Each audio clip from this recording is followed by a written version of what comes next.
Il était séduisant et très intelligent. Il avait vraiment tout pour réussir. Il ressemblait à un jeune Cary Grant. Mais toutes ces belles qualités ne l'ont pas empêché de succomber à l'ivresse de la vengeance et d'assassiner plus de 35 femmes en 5 ans. Pour lui, l'ultime plaisir sexuel, c'était une jolie femme menottée, terrorisée, qui savait qu'elle allait mourir.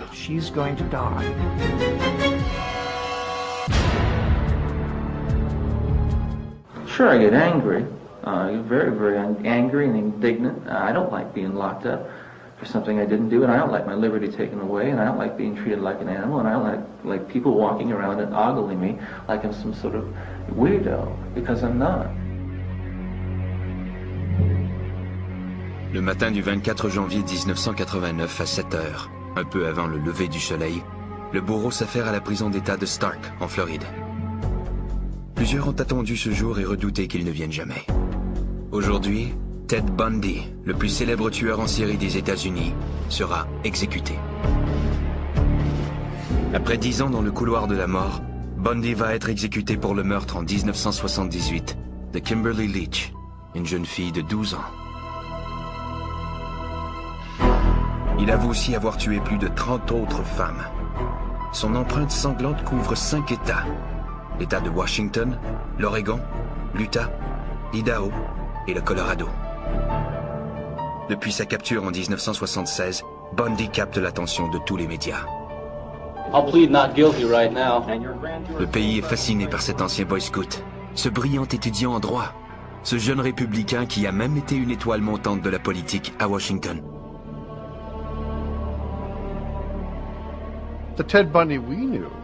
Le Ted Bundy que nous avons connu, avant qu'il ne soit arrêté et accusé, était un type très bien.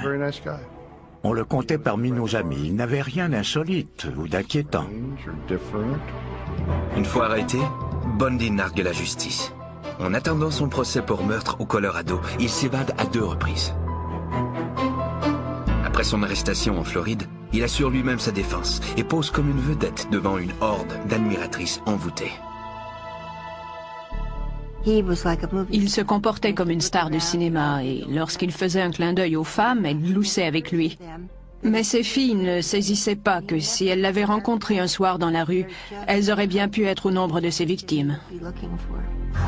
Mais lorsque vient l'heure d'entrer dans la salle d'exécution, Bundy perd sa belle assurance. Bundy semblait résigné à son sort, mais il est resté pétrifié en voyant la chaise électrique. À l'extérieur de la prison, une foule d'environ 500 personnes attend avidement l'annonce de sa mort en chantant « Brûle, Bundy, brûle !»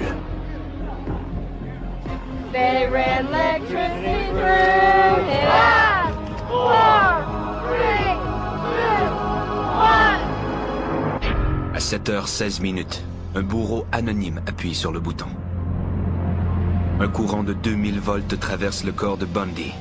60 secondes plus tard, un des pires tueurs en série de tous les temps est déclaré mort.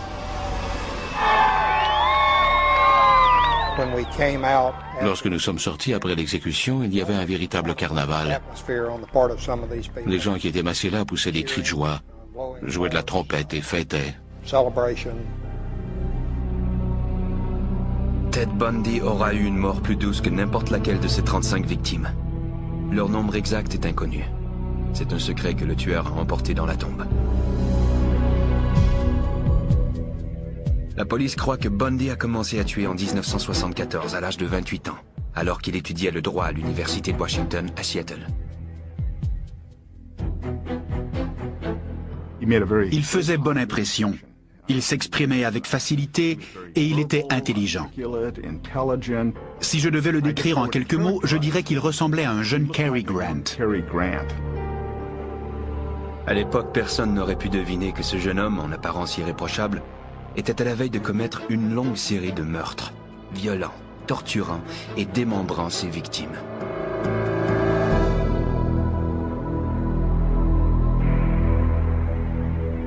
Le 4 janvier 1974, peu après minuit, Ted Bundy s'approche de la fenêtre de la chambre de Johnny Lance, 18 ans, qui fréquente la même université que lui.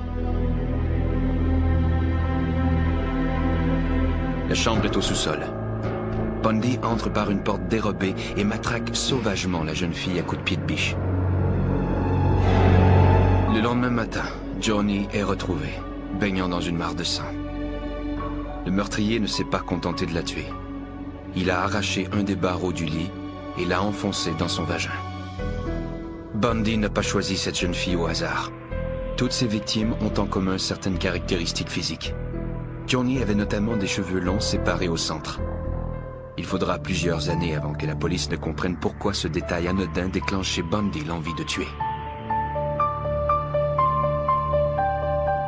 Linda Ann Healy étudie à l'université de Washington. Elle complète sa majeure en psychologie. Le 31 janvier 1974, alors qu'elle dort dans son lit, Bundy force sa porte.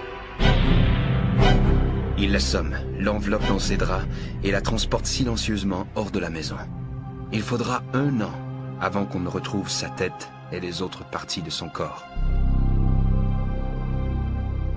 Une question hante les enquêteurs et tous ceux qui ont essayé de comprendre les motifs du meurtrier. Comment un jeune homme aussi charmant et intelligent que Bundy a-t-il pu commettre des actes aussi effroyables sur des personnes qu'il ne connaissait même pas?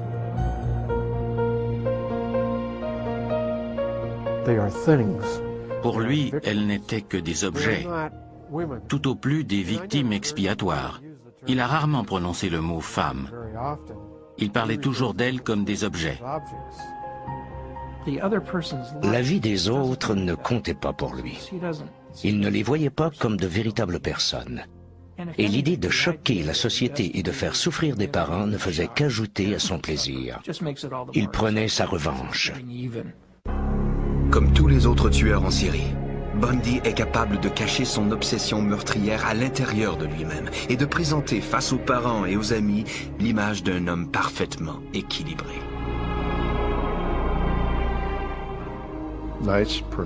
Un gentil garçon, agréable à fréquenter, et que nous connaissions un peu professionnellement. Je le voyais comme un jeune homme plein d'avenir, quelqu'un qui réussirait. Un des aspects essentiels de son masque était la sincérité. Il semblait incarner la franchise. Mais les apparences sont trompeuses, et Bundy était passé maître dans l'art de tromper ses semblables. Évidemment, à l'époque, je n'ai pas vu que c'était un masque minutieusement mis au point, dont il se servait dans ses échanges sociaux. Je n'ai jamais entrevu le monstre qui se cachait derrière ce masque. Le monstre qui se réveille en 1974 sommeille depuis longtemps derrière ce masque. Peut-être même depuis la petite enfance. Il m'a toujours semblé que son enfance, son apparence normale, cachait une grande hostilité envers quelqu'un, probablement sa mère.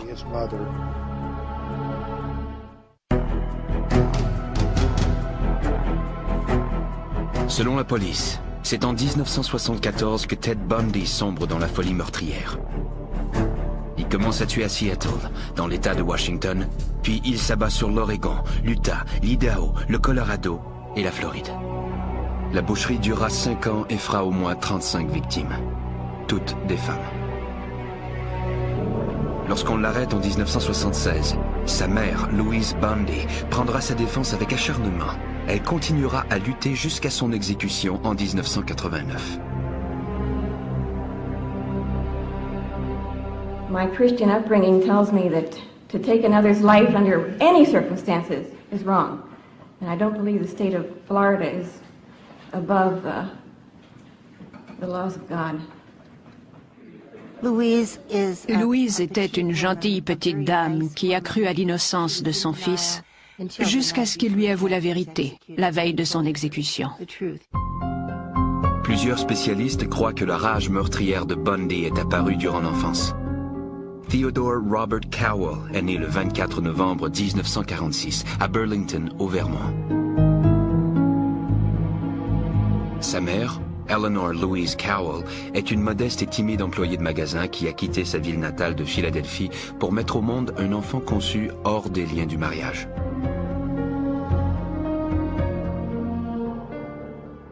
Ted était un enfant illégitime né dans une maison pour filles mères. Sa mère avait alors 23 ans. Peu après la naissance, Eleanor retourne à Philadelphie avec Ted. C'est alors que débute une charade infernale. On fait croire à l'enfant que ses parents sont sa grand-mère et son grand-père et que sa mère est en réalité sa grande sœur. Dès le début de sa vie, Ted sent qu'il baigne dans le mensonge. Mais ce n'est pas l'unique problème. Eleanor, sa vraie mère, fait des dépressions à répétition, souffre de crises de panique et finit par être traitée aux électrochocs. De plus, le père d'Eleanor, Samuel Cowell, est un homme excessivement violent. Sam Cowell était un désaxé. Il lisait de la littérature pornographique et il jetait ses filles en bas des escaliers si elles ne se levaient pas assez tôt. Plus Ted grandit, plus il est accablé par une relation confuse avec sa mère.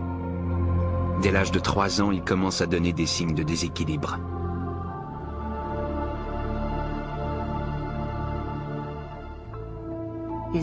Un jour, sa tante faisait la sieste.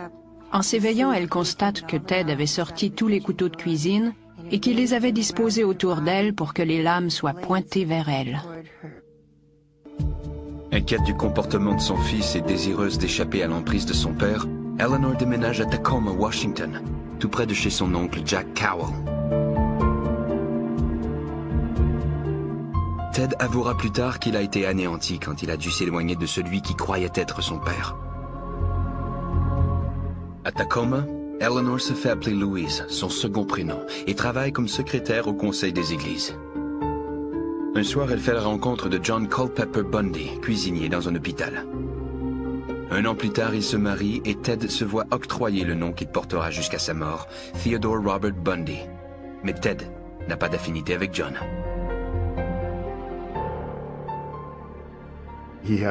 Il a souvent été en conflit avec son beau-père. Il le regardait de haut parce que son beau-père était de condition modeste. Bien qu'il ait changé de nom, Ted se considère toujours comme un Cowell. Il se sent très près de son grand-oncle Jack, un érudit qui enseigne la musique à l'université Puget Sound. C'est à lui qu'il veut ressembler. Il voulait à tout prix devenir quelqu'un d'important. Il avait soif de reconnaissance. Au cours des 10 années suivantes, 2 frères et 2 sœurs s'ajoutent à la famille Bundy. Mais Ted garde ses distances face à eux et à son beau-père. John s'occupait d'une troupe scout, mais Ted a toujours refusé d'aller camper. Il semblait refuser tout contact avec son beau-père. Ted refuse tout contact, non seulement à la maison mais aussi à l'école. Ses confrères de classe le décrivent comme un jeune homme très timide. Il souffre aussi de bégaiement et il fuit les jeunes filles. Il ne sortait pas avec les filles, sauf quand elles l'invitaient au bal Sadie Hawkins. Mais un aspect secret de la personnalité de Ted commence lentement à émerger. Il se croit au-dessus de la loi.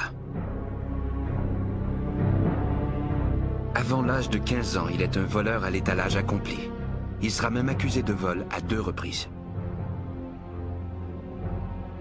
Le délire narcissique. Être capable de déjouer la police, de se moquer impunément de l'autorité, de voler dans les magasins les mieux surveillés sans se faire prendre. Ces petits succès le flattent et lui donnent le sentiment d'être quelqu'un d'unique. Ses relations avec les femmes se détériorent. Il s'adonne au voyeurisme. La nuit, il va de fenêtre en fenêtre cherchant à épier des jeunes filles dans l'intimité de leur chambre. Certains croient même que Ted Bundy a commencé à tuer à cette époque, c'est-à-dire dès l'âge de 15 ans. À 15 ans, Ted distribuait le journal dans le quartier.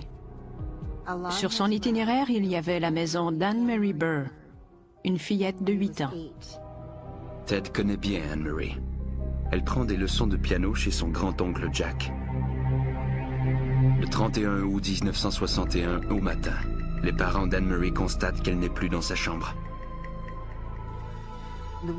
La fenêtre était toujours entrouverte. Le câble d'antenne passait par là et on ne pouvait pas la verrouiller.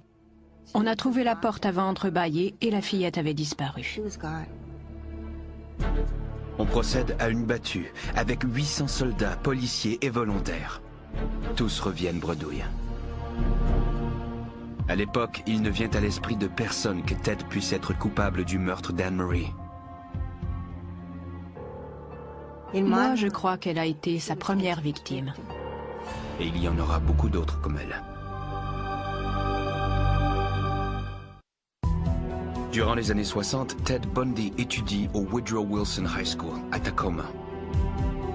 Malgré son intelligence, son air séduisant et son attitude amicale, il est mal à l'aise avec les autres, surtout avec les filles.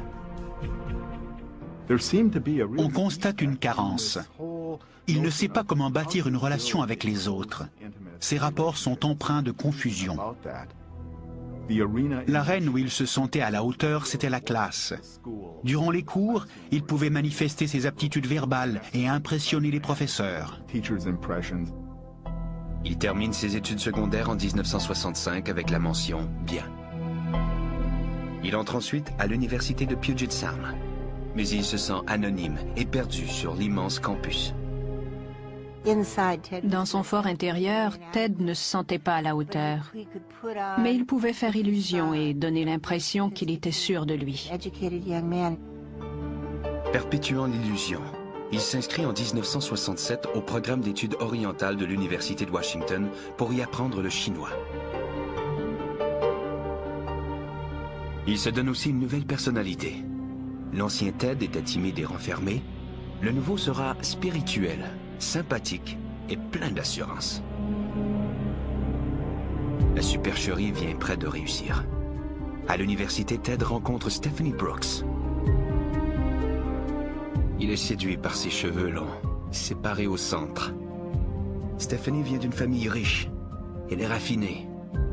Elle a une grande expérience du monde. Elle est tout ce que Ted voudrait être. Il se disait, elle est parfaite, elle est belle, elle est riche. Autant que la chose soit possible, il était en amour. Ils demeurent ensemble pendant 1 an. Pour la première fois, Ted fait l'expérience d'une relation sexuelle avec une femme. Il est en amour. Mais pour Stephanie, ce n'est qu'un amour passager entre étudiants, une relation sans avenir. De plus, elle trouve que Ted manque de maturité. Ted est obsédé par Stephanie. Puis un jour, elle lui annonce qu'elle me fait à leur idylle. Elle lui a reproché de ne pas avoir de but, de manquer d'ambition, d'être incapable de faire des projets. Ted est démoralisé. Son univers s'écroule. Il décide d'abandonner ses études et de retourner voir sa famille à Philadelphie. Cette visite a un but caché, éclaircir le mystère entourant ses origines. Qui est-il au juste? Il vérifie les registres d'état civil de Philadelphie, puis ceux de Burlington au Vermont, et fait une découverte qui confirme ses soupçons. Il a découvert que la femme qui prétendait être sa sœur était en réalité sa mère. Quand on se rend compte qu'on nous a menti à propos de nos origines, ça peut causer un choc émotif terrible. Il avait une perception très confuse de son identité. Selon plusieurs, il a été très ébranlé en constatant qu'il était un enfant illégitime. Il a découvert qu'il avait été trahi par une femme, sa propre mère.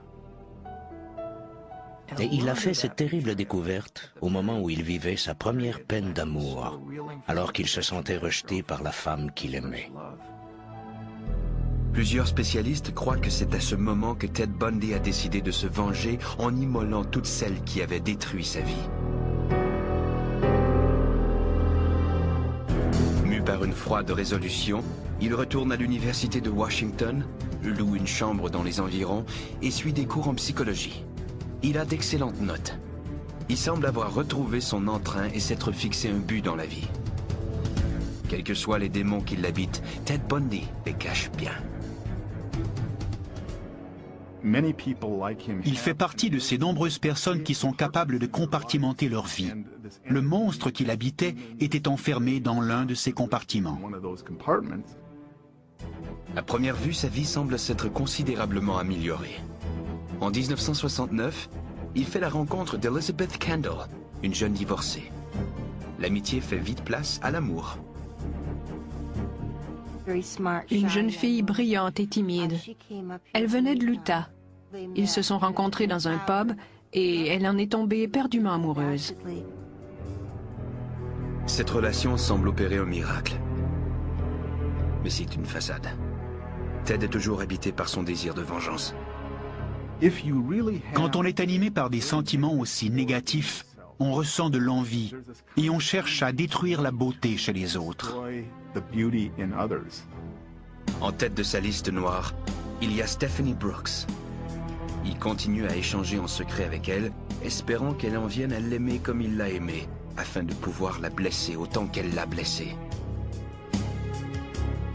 Pour rehausser son charisme, il s'engage dans la politique régionale et participe à la campagne de réélection du gouverneur. Il était très intelligent. Il avait le sens de la politique, compétent et sympathique.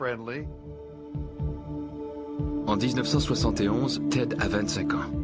Dans ses temps libres, il travaille comme personne ressource dans un centre de prévention du suicide à Seattle. Anne Rule, future écrivaine, travaillait avec lui. Il était gentil et efficace au téléphone. Ironiquement, nous avons sauvé des vies ensemble. À cette époque, si vous m'aviez dit que c'était un vernis cachant des choses horribles, je vous aurais pris pour un fou. Ted et moi étions enfermés pendant des heures dans une maison victorienne semblable à celle du film Psychose. Et je me suis toujours sentie en sécurité avec lui. En 1972, Stephanie Brooks, sa première petite amie, occupe toujours ses pensées. Elle est aussi au centre de ses projets. Il la revoit lors d'un voyage d'affaires à San Francisco. Stephanie est emballée par le nouveau Ted Bundy. Elle est tombée follement amoureuse et elle a accepté de l'épouser. Dès qu'elle a accepté, il l'a laissé tomber. 2 jours plus tard, le 4 janvier 1974, Ted Bundy se lance dans une orgie de meurtre qui durera 5 ans et qui plongera la population dans l'horreur. La plupart de ces 35 victimes ont une caractéristique commune.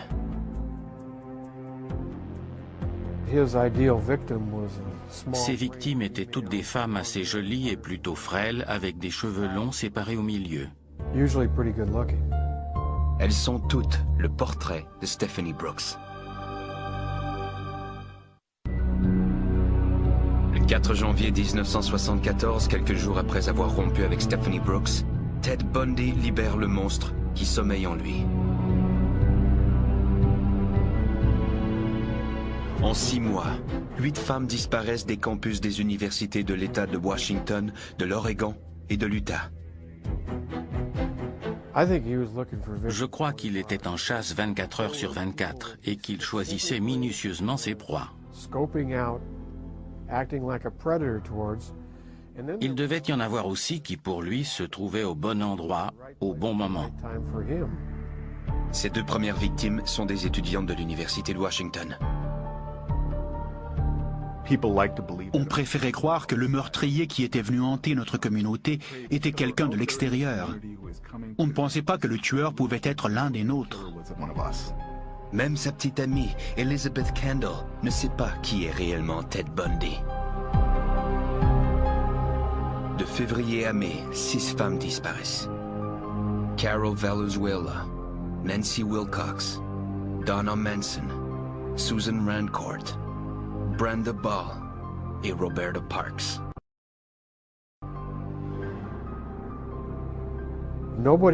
On n'a pas pu faire de lien car les meurtres avaient eu lieu dans des juridictions différentes. C'était un mystère. Comment des jeunes filles pouvaient-elles disparaître ainsi? Elles parcouraient à peine 10 mètres sur le campus et, pouf, elles s'évaporaient. Comment était-ce possible? Elle s'appelait Georgine Hawkins. Des années plus tard, alors qu'il est incarcéré, Bundy décrit les méthodes employées pour attirer et capturer ses victimes. Il exploite d'abord leur sensibilité en prétendant qu'il est blessé. Il choisissait toujours des jeunes filles serviables. Il marchait avec des béquilles. Il échappait un livre et il leur disait Pourriez-vous m'aider à transporter ça jusqu'à ma voiture? C'est ainsi qu'il procède avec Georgine Hawkins. Et quand elle se penche pour mettre ses livres dans la voiture, il empoigne la barre de fer qu'il a dissimulée, la frappe à la tête et la pousse à l'intérieur. Il leur attachait les mains avec des menottes ou une lanière de cuir. La banquette arrière était repliée de sorte qu'ils pouvaient les coucher sur le plancher de la voiture sans que personne ne puisse les voir. Bundy conduit habituellement sa victime dans la forêt entourant Seattle. Puis, si elle a survécu au matraquage, il la viole.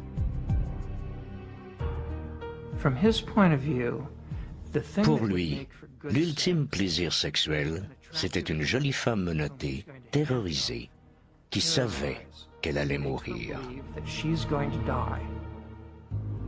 Un jour, dans le couloir de la mort, quelqu'un lui demande ce qu'il ressent lorsqu'il tue.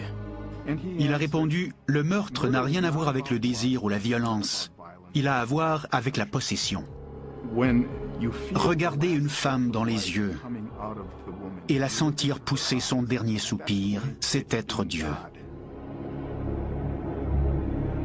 Quand il a terminé, il abandonne le corps dans la forêt.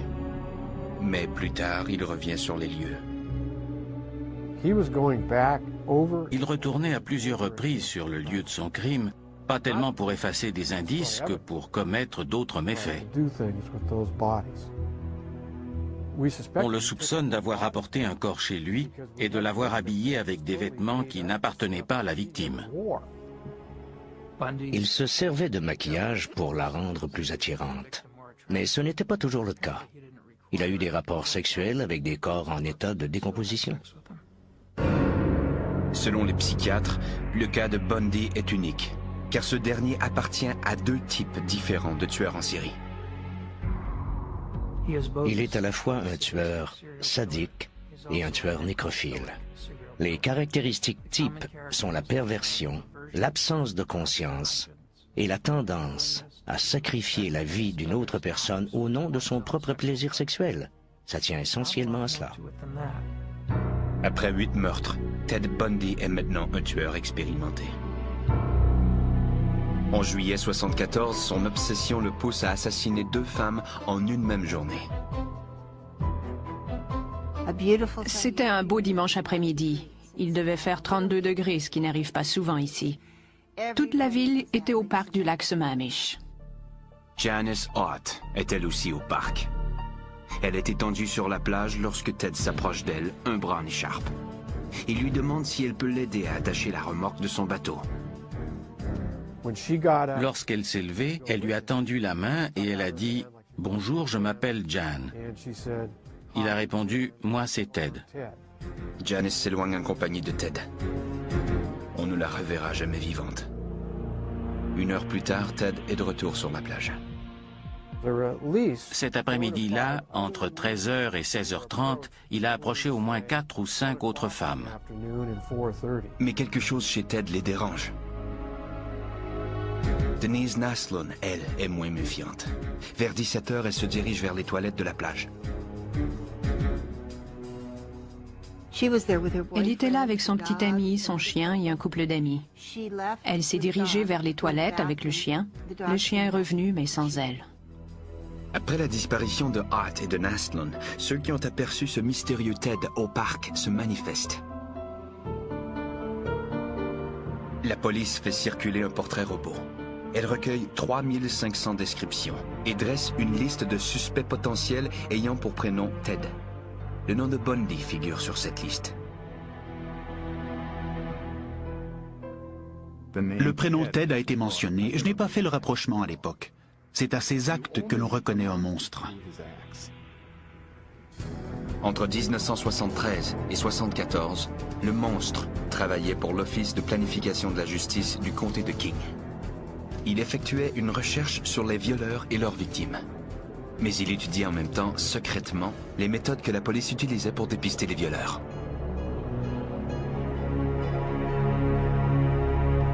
En octobre 1974, la police trouve 5 autres corps. Mais la plupart sont décomposés ou se réduisent à quelques os éparpillés. Bundy n'a laissé aucun indice. Et il a quitté la région depuis longtemps.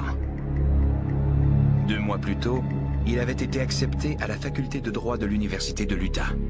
Mais il ne peut plus s'empêcher de tuer. Le Ted Bundy que j'ai connu n'était pas un meurtrier. Mais il l'était peut-être 1 heure plus tard. C'est ça qui est terrible.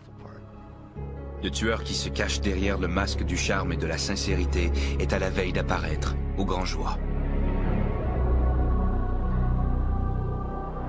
Il suffit que l'une de ses victimes potentielles parvienne à lui échapper pour qu'on parvienne à l'identifier. Au début de novembre 1974, Ted Bundy avait assassiné au moins 11 femmes dans les États de Washington et de l'Oregon, et 2 autres dans l'Utah où il demeure. Outre ce passe-temps morbide, il étudie le droit à l'université de l'Utah. Il serait sûrement devenu avocat s'il n'avait pas été perpétuellement rongé par son obsession. Les tueurs en série sont comme des toxicomanes. Le meurtre est leur drogue, et ils doivent sans cesse augmenter la dose afin de retrouver le plaisir qu'ils ont ressenti la première fois. Mais Bundy est sur le point de commettre sa première erreur. Le 8 novembre, dans un centre commercial, il se fait passer pour un policier en civil et essaie d'enlever Carol DeRanch. Il fait croire à la jeune fille de 19 ans qu'un voleur a forcé sa voiture, et après être monté dans le véhicule, il tente de la menotter. Mais Carol se débat, et malgré les menottes, elle parvient à s'éjecter de la voiture et à prendre la fuite. Nous avions une victime qui avait survécu et qui était en mesure de décrire le suspect et son véhicule. De plus, elle nous apportait une pièce à conviction, soit les menottes fixées à ses poignets. Mais la police ignore encore l'identité de l'assaillant. De plus, Bundy est passé maître dans l'art du déguisement. Il changeait continuellement d'aspect. Il portait tantôt une barbe, tantôt les cheveux longs. Une fois, il s'est même coupé les cheveux très courts. Son signalement variait constamment.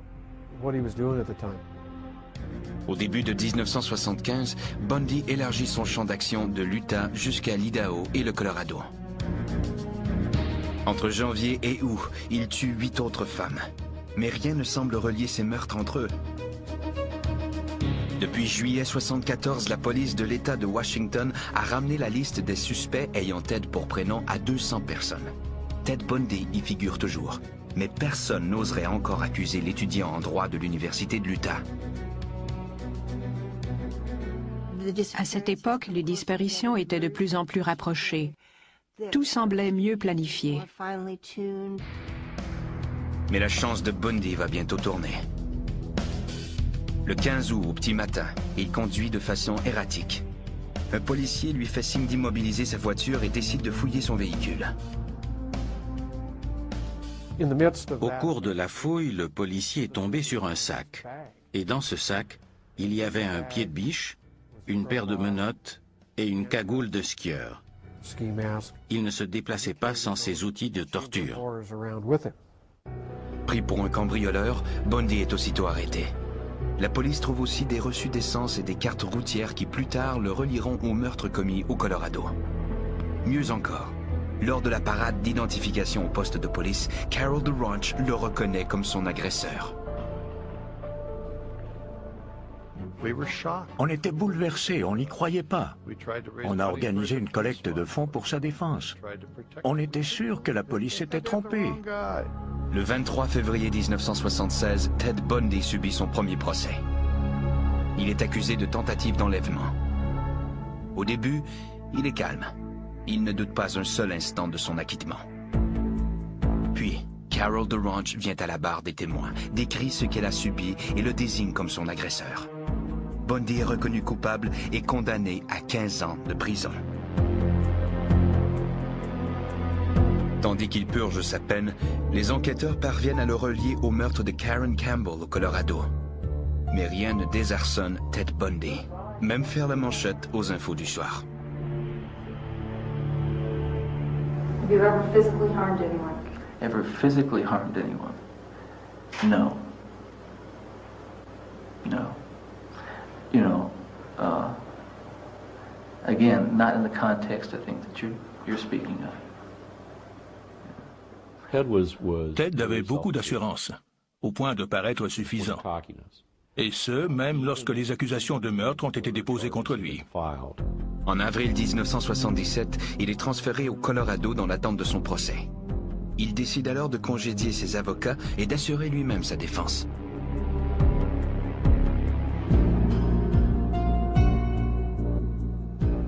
Bundy avait une confiance totale en ses facultés. Il était sûr de battre le système, de le faire jouer en sa faveur. Il va jusqu'à faire faux bond au juge. Au bout de 2 mois, après avoir effectué une reconnaissance des lieux, il saute par la fenêtre du 2e étage du palais de justice. Il est repris 6 jours plus tard, mais il n'a pas l'intention de moisir en prison. I've matured in the past year.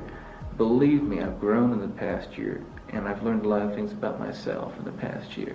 My only misgivings is that I might never be in a position to apply it, you know, on the streets where I'd like to apply it. Mais il le fera tout de même. La veille du jour de l'an 1977, Ted Bundy se glisse dans un conduit d'aération et s'évade de la prison du Colorado.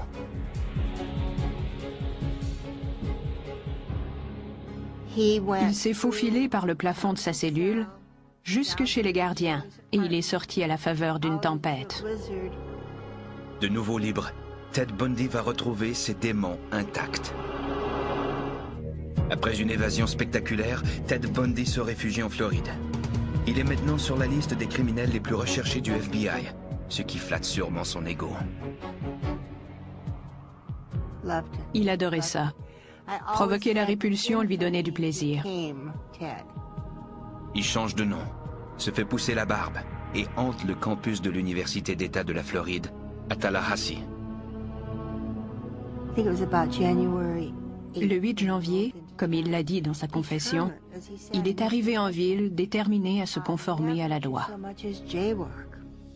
Mais il sera incapable de tenir sa promesse. Moins de 2 semaines après son évasion, soit le 15 janvier 1978, peu après minuit, sur le campus de l'université, Bundy s'introduit dans la résidence de l'association Chi Omega. Profitant du sommeil des occupantes, il se glisse de chambre en chambre, matraque, viole et assassine Lisa Levy et Margaret Bowman. Il s'attaque aussi à Karen Chandler et Kathy Kleiner, sans parvenir à les tuer. Je crois qu'il avait l'intention de les tuer toutes. Mais Bundy n'en a pas encore terminé. À moins de 2 kilomètres de là, il pénètre dans l'appartement de Cheryl Thomas et la frappe sauvagement. Quoique laissée pour morte, cette 5e victime de la nuit survivra à ses blessures. Il ne ressentait pas de culpabilité. Ce sentiment lui était étranger. Il se sentait justifié d'infliger ce châtiment aux femmes à cause de ce qu'elles lui avaient fait. 3 semaines plus tard, il tue de nouveau. Cette fois, sa victime est une jeune fille de 12 ans. Kimberly Leach est une jolie étudiante du 1er cycle, appréciée de tous ses camarades. Elle est enlevée, violemment battue et tuée. Le 15 février 1978, un patrouilleur s'approche d'une coccinelle Volkswagen déclarée volée. Ted a tenté de s'enfuir à pied. Il y a eu affrontement, des coups de feu ont été tirés et le policier est parvenu à lui mettre la main au collet. Bundy est arrêté et identifié. Dans les mois qui suivent, les enquêteurs de la Floride trouvent des indices le reliant au meurtre de Kimberly Leach et des jeunes filles de la résidence Chi Omega. Quoique d'autres États réclament son extradition, le premier procès a lieu en Floride, le 7 juillet 1979. You're going to represent yourself or you're going to get another attorney? I'm staying with the man I know best right now, and that's me. Bundy assure sa défense dans le procès pour les meurtres de Chi Omega. Il a recueilli les dépositions des témoins et présenté ses requêtes. Et je les ai traitées sur une base strictement professionnelle. Mais lorsqu'il interroge un policier à propos de la scène du crime, le masque tombe et pendant un moment, les jurés contemplent le vrai visage de Ted Bundy. Il s'est approché des jurés et on les voyait reculer sur leurs chaises à mesure qu'il avançait. Puis il a prié le policier de raconter sans omettre un seul détail ce qu'il avait vu en soulevant les draps qui recouvraient les cadavres. Tout le monde, que ce soit dans l'enceinte du tribunal ou devant leur téléviseur, a compris qu'il cherchait à revivre l'événement. 2 semaines plus tard, Bundy est reconnu coupable des meurtres de Lisa Levy et Margaret Bowman et condamné à mort. En janvier 1980, Bundy est accusé du meurtre de Kimberly Leach. Il est de nouveau reconnu coupable et condamné à mort. Mais l'exécution n'aura pas lieu avant plusieurs années. Durant les 9 années suivantes, Ted Bundy utilise tous les recours possibles pour en appeler de sa condamnation. Il obtient de multiples sursis de dernière minute, parfois même juste avant l'exécution. Finalement, une fois tous les recours épuisés, l'exécution est fixée au mois de janvier 1989. Pour repousser la mort, Bundy déclare alors aux autorités qu'il est prêt à fournir des informations sur des meurtres non résolus. Il leur a donné juste assez de détails pour éveiller leur intérêt et leur montrer qu'il était sérieux. Puis il a dit aux enquêteurs qu'ils devaient contacter les autorités de la Floride et faire retarder l'exécution. Il a dit qu'il avait besoin de plus de temps, qu'il ne pouvait pas tout leur raconter en un seul jour. S'ils voulaient en savoir plus, ils devraient d'abord repousser l'exécution et il leur fournirait tous les détails.